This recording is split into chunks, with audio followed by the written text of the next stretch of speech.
Good morning po and welcome back sa Panahon TV. Sa kabila ba ng pagbagyo, may lakad ka ngayong araw? Kaugnay po niyan alamin natin yung magiging lagay ng panahon sa iba't ibang bahagi ng Pilipinas. Unahin natin dito sa Luzon, sa Metro Manila, inaasahan natin yung maulap na kalangitan na may kasamang tsansa ng mga pulupulong pag-ulan o pagkidlat at pagkulog. Ganiyang panahon din yung dapat asahan ng naandito sa bahagi ng Baguio City hanggang dito sa may Olongapo, Tagaytay at pati na rin sa may bahagi nitong Puerto Princesa. Masungit na panahon naman yung iiral dito po sa may bahagi nitong Lawag hanggang dito sa may Legazpi at sa may Tuguegarao.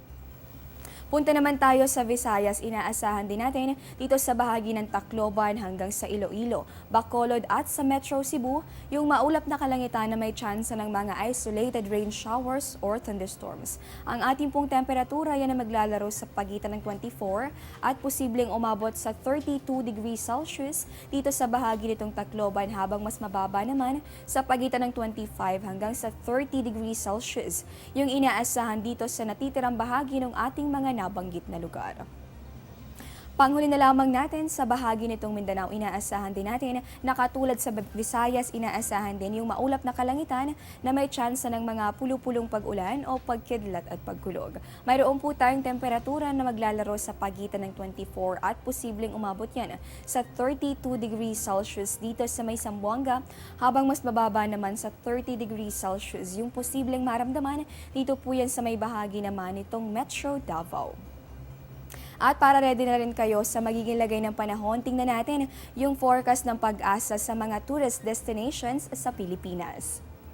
Dito sa may bahagi ng Cabanatuan hanggang sa Kalayaan Islands, Rojas, Catbalogan, Surigao hanggang sa may Dipolog, inaasahan natin yung pag-iral nitong maulang panahon. Maliban na lamang dito sa may Tagbilaran kung saan magpapakita si Haring Araw, pero nariyan pa rin naman yung mga tsansa ng mga isolated rain showers or thunderstorms.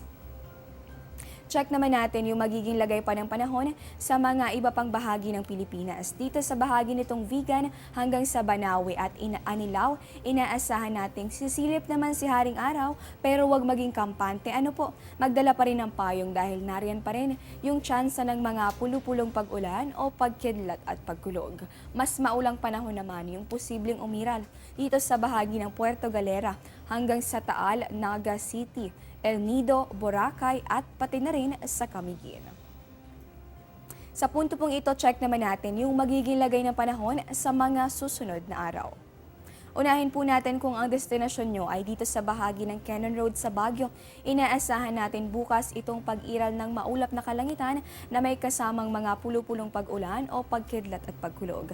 Tatagal po yan hanggang sa araw nitong Martes, subalit pagsapit nitong araw ng Miyerkules, mas maulang panahon na may kasamang bugso ng hangin yung inyong dapat paghandaan. Dito naman sa atin sa Metro Manila, sa mga estudyanteng magbabalik eskwela, huwag kalilimutang magdala ng payong dahil bukod sa maulap na kalangitan yung iiral, nariyan pa rin yung tsansa ng mga pulupulong pag-ulan simula po yan bukas at tatagal yan hanggang sa araw ng Miyerkules. Punta naman tayo sa bahagi nitong Metro Cebu. Inaasahan din natin itong maulap na kalangitan na siyang magdadala ng tsansa ng mga pag-ulan sa susunod po yan na 2 araw. Good news naman dahil pagsapit nitong araw ng Miyerkules, magpapakita muli si Haring Araw at nariyan pa rin naman yung mga tsansa lamang ng mga pulupulong pag-ulan o pagkidlat at pagkulog. Punta naman tayo dito sa bahagi nitong Metro Davao. Kumpara dito sa ilang bahagi ng Luzon at Visayas, inaasahan natin sa bahaging yan ng Pilipinas, magpapakita si Haring Araw pero paghandaan pa rin natin yung tsansa ng mga pag-ulan. Ang ating pong temperatura nasa pagitan ng 24 at posibleng umabot yan sa 34 degrees Celsius. At panghuli na lamang po natin dito sa may bahagi ng Zamboanga City, katulad nung mararanasang panahon sa Metro Davao, inaasahan natin itong pangkalahatang maaliwalas na panahon. Mayroon po tayong temperatura sa susunod na 3 araw na nasa pagitan ng 24 at posibleng umabot sa 34 degrees Celsius.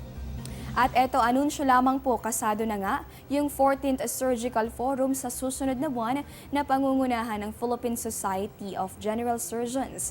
Sa temang Excellence in Surgical Care, Continuing the Tradition, Embracing the Future, idaraos ang convention. Yan po ay sa bahagi ng Sofitel Plaza, yan po ay sa Pasay City. Simula po yan August 4 hanggang sa ika-6 ng Agosto. Sa mga interesado naman, narito po yung mga detalye.